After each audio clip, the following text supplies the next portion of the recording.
Banco do Brasil saiu dos R$30 para os R$22. Toda essa bagunça, balanço que veio com o setor do agro prejudicando bastante, lucro líquido que acabou caindo 60%. Será que tem uma oportunidade no Banco do Brasil? Você que quer saber mais, fica atento no vídeo.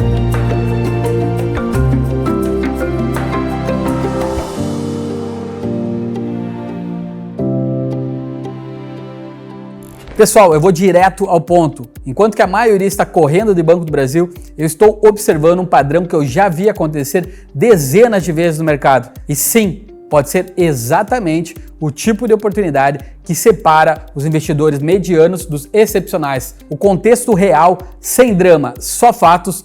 Veja só, Banco do Brasil cotado a R$ 22,25 nesse momento. A gente está falando de uma ação que já perdeu quase 20% no último ano e que caiu aí quase 40% do topo, perto dos R$30. Mas aqui está o ponto que a maioria não enxerga. Isso não é sobre o preço de hoje, é sobre o que a empresa representa no contexto brasileiro e aonde que ela vai estar daqui a 3 a 5 anos. A verdade sobre o momento atual, sim, o agro está passando por um momento desafiador. A inadimplência acima de 90 dias no agronegócio mais do que dobrou no Banco do Brasil, chegando a 3% no primeiro trimestre. Mas olha só o que ninguém está te contando. Isso aí já foi precificado. O mercado costuma olhar 6 a 8 meses adiante com os dados, os fatos de hoje. E o mais importante é que é temporário. Quando a CEO Tarciana Medeiros diz que nunca houve inadimplência do agro na proporção atual na história longeva do banco, isso aí me diz duas coisas. Primeiro, a gente está perto do fundo do poço. Segundo, daqui só melhora, mas eu acredito que no terceiro trimestre pode ter algo ainda do setor, tanto de empréstimos para pessoa física quanto para PJ. E eu não estou tão preocupado assim, você também não deveria, né? E a gente vai usar aqui Clear Thinking, né? Nessa parte. O Banco do Brasil controla cerca de 40% do financiamento agrícola no Brasil. Isso aí não é um bug, né? É uma feature, né? Quando o agro se recupera, e sempre se recupera, já que toca o país, já que puxa o país, quem você acha que vai capturar aí essa potencial alta, esse upside? Olha só, a expectativa é de um aumento de 13,9% na produção de soja, alcançando um recorde de 165,1 milhões de toneladas para a safra em 2025 e 2026. O Brasil está projetando safras recordes. E quem é que financia isso? Exato, o Banco do Brasil. Estratégia que ninguém está vendo e eu vou te contar uma história. Quando eu morei nos Estados Unidos, eu aprendi uma lição fundamental. Os melhores investimentos são feitos quando todos estão olhando para outro lado. Warren Buffett comprou ações de bancos exatamente, na maior queda dos bancos, em 2008, 2009, na questão do subprime. Todos acharam que ele estava louco. Você sabe o que aconteceu depois, né? Banco do Brasil, hoje não é tão diferente. Com preço-lucro aí de 8%, dividend yield de 7,71%, a gente está falando de uma ação que está barata por métricas fundamentalistas. Mas aqui está o pulo do gato. Isso só importa se você entender o ciclo. E entender o ciclo é fundamental. O meu framework aí para Banco do Brasil é que você também pode estar aplicando. Primeiro, regra dos 5%. Tentar diversificar em ativos e não estar colocando mais do que 5% do patrimônio em uma única ação, especialmente em setores cíclicos. Se você tem R$200 mil investidos no total da sua carteira, então alocar no máximo R$10 mil em Banco do Brasil. E ponto final. Segundo, Dollar Cost Averaging. O brasileiro, ao invés de entrar com tudo agora, dividir as entradas, fazer uma entrada. O próprio George Soros tem um livro em que ele comentou sobre a teoria da reflexidade. O que ele faz? Ele compra determinados ativos e espera. Ele não entra com todo o valor que ele quer investir.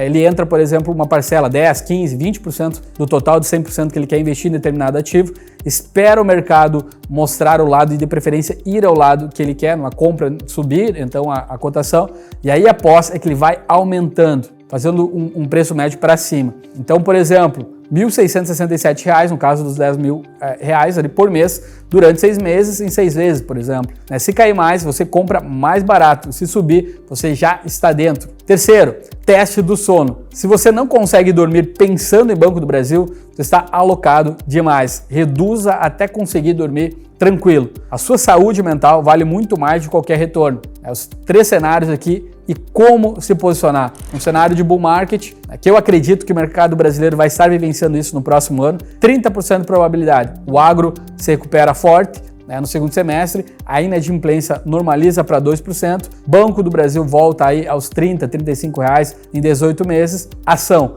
mantém a posição, reinvista os dividendos e aí faça com que o seu ativo esteja crescendo. Né? Cenário base com 50% de probabilidade, uma recuperação gradual do agro, a inadimplência ela estabiliza ali entre 3% a 4%, Banco do Brasil oscila entre R$ 20 e R$ 28 e a ação, o que fazer é acumular de uma maneira gradual nas quedas. E aí agora o cenário bear, de queda, 20% de probabilidade, a crise ela se aprofunda no Banco do Brasil, a inadimplência ela vai para 5%, o Banco do Brasil busca os R$ 18, que eu acredito até aqui que tende a estar buscando no terceiro trimestre. Qual é a ação? Há uma oportunidade de vida para quem tem caixa. Hoje o Banco do Brasil já negocia a 65% do valor patrimonial. A verdade inconveniente sobre dividendos. Todo mundo fala do dividend yield aí de quase 8% do Banco do Brasil, mas vamos fazer uma conta real. Um dividend yield de 7,71%, então líquido, lembrando, isso é líquido já do imposto de renda. Uma inflação projetada de 4%, o retorno real de 3,71%.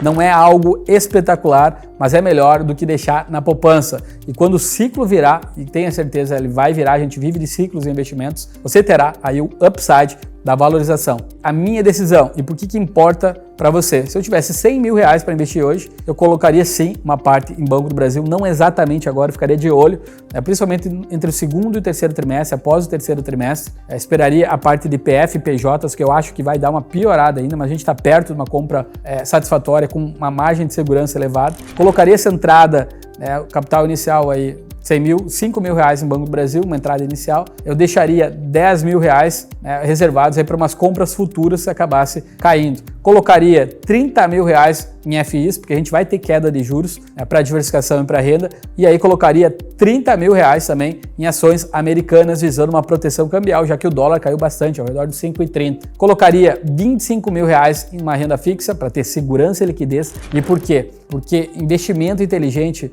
não é sobre gerar uma grande jogada, é sobre construir um portfólio resiliente de quem sobrevive a qualquer cenário. O mindset do investidor vencedor. Deixa eu ser brutalmente honesto. A maioria das pessoas ela perde dinheiro na bolsa porque investe com emoção. Compra na euforia e vai vender no pânico. E Banco do Brasil hoje está perto do pânico, está 10% aí das mínimas recentes. E a inadimplência do agro ela está nas manchetes. Os analistas estão cortando recomendações e é exatamente quando aí a gente deveria estar prestando mais atenção. E atenção não significa estar all-in, não significa colocar todos os ovos numa única cesta, significa estudar, entender o ciclo, tomar uma decisão racional, baseada em fatos, não em medo e não em ganância. Action steps, então fazer isso agora. Calcular 5% do seu patrimônio, esse é o limite máximo, definir a sua estratégia de entrada de uma vez ou vai entrar de uma maneira parcelada, estabelecer os gatilhos, em que preço que vai estar comprando mais,